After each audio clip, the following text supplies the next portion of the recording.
हजरत अबू उबादा बिन जर्राह, सुनो, इस्लाम अमन का दर्ज देता है, मोहब्बत का दर्ज देता है। भाई इस्लाम ही तो अमन का दर्ज देता है, पर जड़ी बूटी काटना बदअमनी नहीं होता। जालिम का हाथ पकड़ना बदअमनी, और अमन वाले और होते हैं बुज़दिल। इन दोनों में फर्क होता है। अमन वाला बनने का कहा गया है, बुज़दिल बनने का कहा। मेरे नबी पाक ने जो बदर में तलवार उठाई थी, जिरा पहनी थी, हुजूर अलैहिस्सलाम ने लोहे की जैकेट पहनी थी, तो वो भी मेरे रसूल पाक ने अमन के लिए ही पहनी थी। मेरे नबी पाक सल्लल्लाहु अलैहि वसल्लम ने उहद के दिन जो हथियार उठाए थे, तो वो भी अमन के लिए उठाए थे। वो भी अमन के लिए हुजूर ने हथियार उठाया था। हथियार उठाना बदअमनी की अलामत नहीं होता मेरे भाई, याद रखें। हजरत अबू उबादा बिन जर्राह ने मैदान बदर के अंदर जब जंग का तबल बजा, हालात बिगड़े, जनाब अबू उबादा बिन जर्राह कहते हैं तारीख ने एक अजीब मोड़ पे मुझे लाके खड़ा किया। आप फरमाते मेरे लिए अल्लाह ने जो आजमाइश रखी वो सबसे बड़ी रखी। फरमाने लगे जब मैं मैदान में निकला तो काफिरों ने मेरे सामने जिसको लाके खड़ा किया वो मेरा सगा बाप था। आप फरमाते अब मुश्किल बन गई। इश्क त्याग दोवी एक बराबर, ते इश्क दा सेक वधेरा, अग ते साड़े कख ते काने, ते इश्क साड़े तन मेरा, ते अग दा दारू मी ते पानी, कोई दसे है इश्क दा दारू केड़ा। बुल्ले शाह उथे कुछ भी नहीं बचदा जिथे इश्क होरां दा डेरा। फरमाने लगे अब मेरे लिए सामने बाप, इधर बेटा। आप फरमाते दो रास्ते थे, बाप बचाऊं या रसूलुल्लाह का दीन बचाऊं। एक मिनट था फैसला करने के लिए कि अब्बा बचेगा या दीन बचेगा, कुफर बचेगा या इस्लाम बचेगा। फरमाते हैं मैंने मिनट पूरा नहीं सोचा, मैंने तलवार उठाई, बाप की गर्दन काट के गिराई और रसूलुल्लाह का दीन बचा लिया। बाप की गर्दन कट के गिरी और नबी पाक का दीन बच गया, बचा लिया रसूलुल्लाह का दीन। हजरत उमर ने मामू को मारा। हजरत मुसअब इब्न उमैर कहते हैं तारीख मुझे भी लाके खड़ा करती है बदर के मैदान में, तो कुफर का लिबादा ओढ़ के जब सामने आया तो वो मेरा सगा भाई था। सगा भाई, हजारों कौमें वजूद में आई दहर में खुश्को तर के रिश्ते से, पर हमने बुनियादे दोस्ती रखी याद खैरुल बशर के रिश्ते से।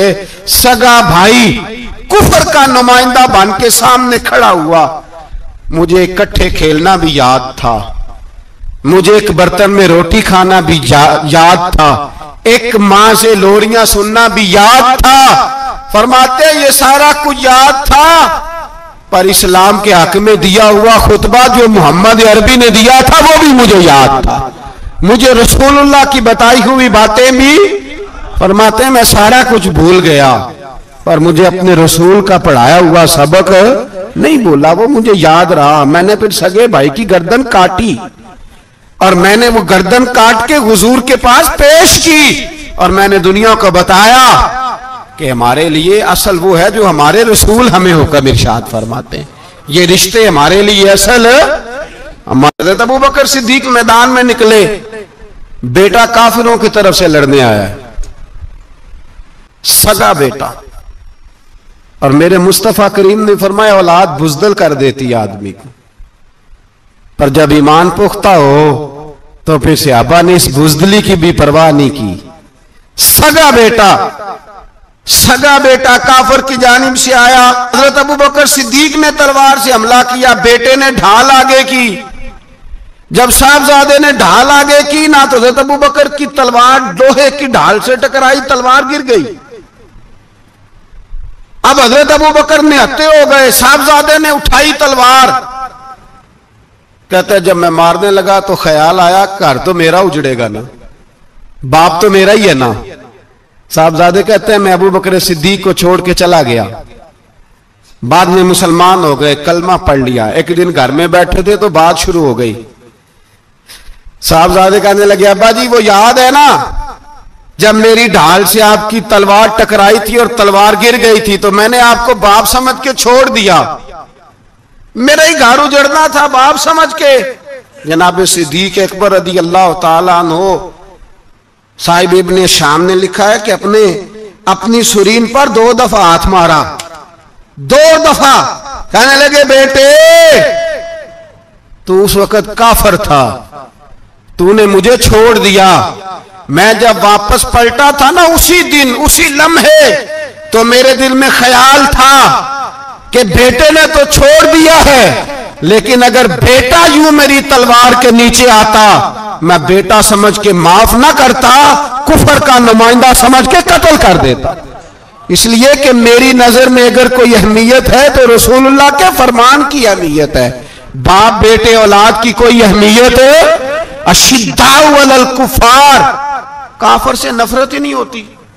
हजरत उमर फारूक रदी अल्लाह, मुझे पलट पलट के याद आते हैं सैयदना फारूक आजम।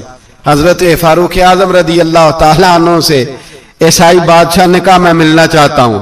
आप फरमाने लगे टाइम नहीं, जो तुझे मिलना है वो मदीने के गरीबों को ना मिलूंगा, वो रसूलुल्लाह के नौकरों को नहीं मिलूंगा, तुझे मिल के क्या करना है? मैं उन्हें मिलूंगा जिनके लबों पे रसूलुल्लाह का दरूद जारी है, जो मुस्तफा से प्यार करते हैं। मुझे तुझसे मिलने की कोई जरूरत है?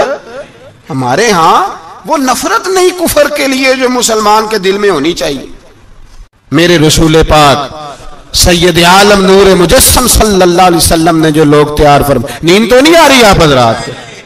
एक वो मंजर था, हजरत उमर ने जब अपने सगे मामू को लताड़ा, जनाब अबू बादा बिन जर्राह ने बाप को कत्ल किया, मुसअब इब्ने उमैर ने भाई को कत्ल किया। एक वो मंजर था। एक वो मंजर था जब मुसलमान मक्के से मदीने आए,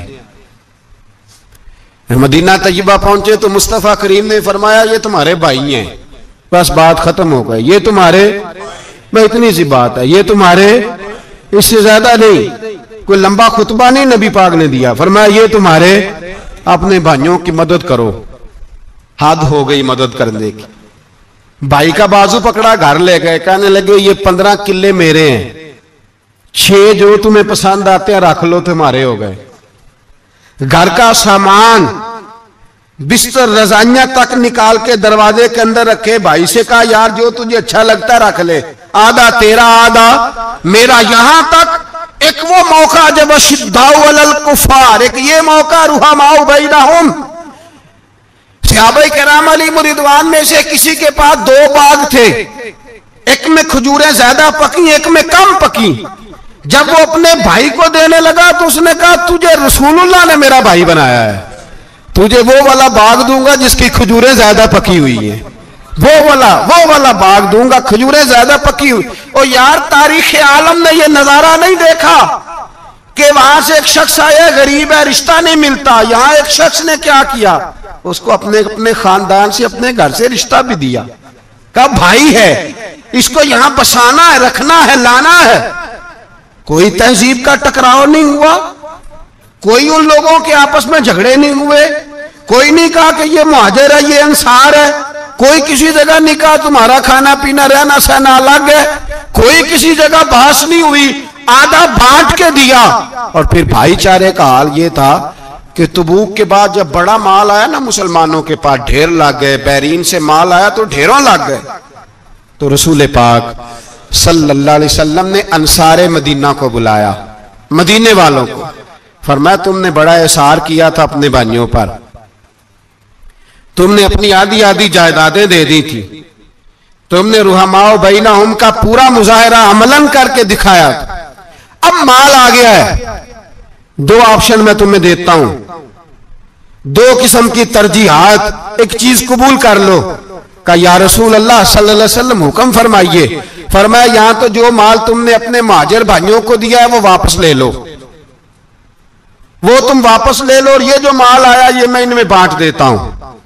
या इस तरह करो कि मैं ये माल तुम्हारे दरमियान आपस में आधा आधा बांट देता हूं, या तुम्हें कुछ फीसद ज्यादा दे देते हैं, उन्हें कम दे देते हैं। बात हो रही थी, अंसार चुप थे। हुजूर ने फरमाया बोलते क्यों नहीं? पता महबूब को भी है कि ये बोलेंगे तो मुझे भी ठंड पड़ेगी और कयामत तक सारी उम्मत को सुकून मिलेगा। फरमाया बोलो। तो अंसारे मदीना बोले तो रो के बोले, का महबूबा हमने माल क्या करना है, हमारे पास रसूल पाक जो मौजूद है। या रसूल अल्लाह हमने क्या करना है माल का?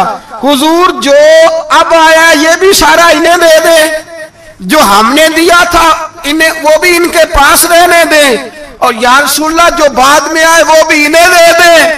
हमारी शर्त यह है कि हमारे दरमियान अल्लाह के रसूल मौजूद रहने चाहिए, महबूब हमारे दरमियान रहे। माल और दौलत की हमें जरूरत है, ये रुहमाओ बैनाओं में आपस में बांट के हर चीज अपने भाइयों को दे दी। हजरत उमर ईसाई बादशाह टाइम मांगता तो कहता है कोई टाइम नहीं, चल दौड़ जाओ। मुल्क के शाम जाते हैं, जब फतह होते हैं हजरत साद बिन नबी वकास बुलाते हैं, शाम जाते हैं तो हजरत उमर कहते हैं शाम आए यार, सबसे पहला काम ये कर बिलाल का तो पता कर। यहां सुना है बिलाल हबशी का मकान भी कहीं नेड़े नेड़े है, पता तो कर। हजरत बिलाल हबशी हजरत सैयदना साद कहने लगे हुजूर बुला ना ले। फरमाया नहीं, वो मुस्तफा का गुलाम है तो मेरा तो इमाम है, मैं घर मिलने जाऊंगा। घर रुहमाओ बैनाहुम, काले रंग के हबशी गुलाम सैयदना बिलाल हबशी को मिलने घर गए और जनाब उमर जाके बैठक में इंतजार करने लगे, गोया ड्राइंग रूम में बैठे इंतजार होने लगा। जनाब सैयदना बिलाल आए तो हजरत उमर उठ के खड़े हुए।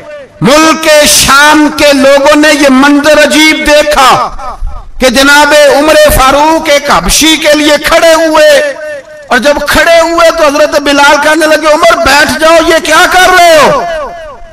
तो हजरत सैयदना उमर रो पड़े, कहने लगे बिलाल तो हबशी पहले था, जब से रसूलुल्लाह का गुलाम बना है सारी उम्मत का इमाम बन गया, सारी उम्मत का तो इमाम बन गया है जब से तो नबी पाक सल्लल्लाहु ताला अलैहि वसल्लम का गुलाम बन। भाई याद रखे, जब अशिद्दाउ अलल कुफार की बात थी तो अपने सगे कत्ल हो गए, और जब रुहमाओ बैनाहुम की बात थी तो फिर ये नहीं देखा ये हबशी है। तवज्जो है मेरी बात पर? जागे रहे ना आप लोग, इधर देखें। फिर ये नहीं देखा कि ये हबशी है, ये रूमी है, ये कौन है, फिर ये देखा कि ये रसूलुल्लाह का गुलाम है सल्लल्लाहु। हजरत अबू बकर सिद्दीक रदी अल्लाह ताला अन्हु से किसी ने पूछा था बदर में फतह कैसे हुई? अब भी मुसलमान कहते हैं नहीं जी कैसे लड़ेंगे जी, हमें अपना बड़ा मसला है। ये कमजोर लोगों की बातें, कमजोर जो खुदा वाले होते हैं उनकी ये सोच नहीं होती। ये आरज़ुए करम और मैं आपसे करूं, ये भीख उसको जीतिए जिसका खुदा ना हो। ये कमजोर लोग हैं जो कहते हैं नहीं कैसे होगा, किस तरह होगा, जिनको पता हो कि हमारी गैबी ताकत है हमारी। हजरत अबू बकर सिद्दीक रदी अल्लाह ताला पूछा जनाब बदर में कैसे जीत गए? तलवारें ज्यादा थी, नेज़े ज्यादा थे, या आपको जासूसी ज्यादा थी, पता ज्यादा था कि यूं काबू आएंगे काफिर? तो अबू बकर सिद्दीक फरमाने लगे न नेज़ों से जीते न तलवारों से जीते, हम जो बदर में जीते हैं तो मुस्तफा की नमाजों से जीते हैं। हमें जो बदर में कामयाबी मिली तो रसूलुल्लाह की दुआओं की बरकत से मिली।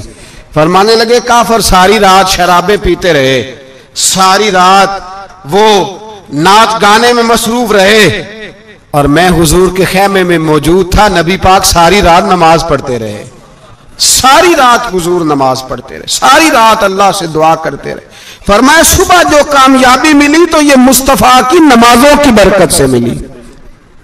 एक बुजुर्ग की मैं बात सुन रहा था, वो कह रहे थे अब नमाजें इबादतें रियाजतें बाद में करना, पहले जिहाद करो। कह रहे थे अब निकल कर खानकाहों से अदा का रस्म शब्बीरी, इबादतें रियाजतें तिलावतें दुरूद बाद में होगा, पहले जिहाद। तो मैंने कहा साहब इबादतें तिलावतें दुरूद हो कहां रहा है, पहले वो जगह तो बताएं। खानकाहों पे तो उर्स हो रहा है, साल के बाद ढोल लग रहा है। वो जो जमाना था ना कि खानका शरीफ पे शाम तक कुरान मजीद खत्म होगा, फजर के बाद 50,000 दुरूद पढ़ा जाएगा। वहां लोग आए हैं तो वहां जिक्र करते करते लोग इस कदर मस्त हुए कि उन्हें होश ही नहीं कहां गए। वो तो दौर खत्म हो गया। अब कहां है खानका में? अब तो नजर नियाज रह गई, खत्म शरीफ रह गया, उर्स पाक रह गया, बाकी तो मामला खत्म है। वो कहां गया मामला सारा?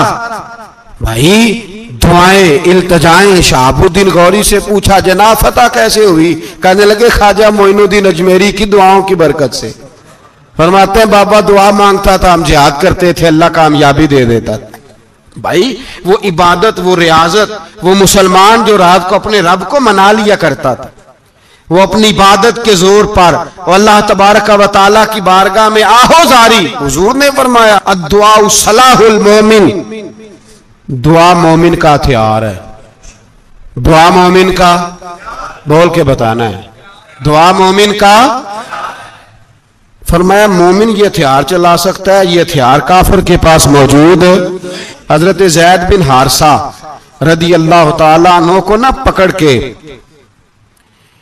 कुछ काफिर उनको पकड़ के ले गए तो एक दरख्त के साथ बांध लिया, कहने लगे तुम्हें कत्ल करेंगे, हुजूर के सहाबी हैं रदी अल्लाह तआला। जब काफिर आपको कत्ल करने लगा ना तो उन्होंने दरख्त के साथ अच्छी तरीके से टांगे बांध ली, हाथ बांध लिए, गर्दन बांध ली। कहने लगा बुला अपने रब को। तो हजरत ज़ैद रदी अल्लाह तआला अन्हु फरमाने लगे मैं तो शहीद होने को तैयार था, लेकिन तूने आजमाने का प्रोग्राम बनाया तो ठीक है, मैं फिर बुलाने लगा हूं अपने रब की मदद को। ऐ अल्लाह मदद फरमा।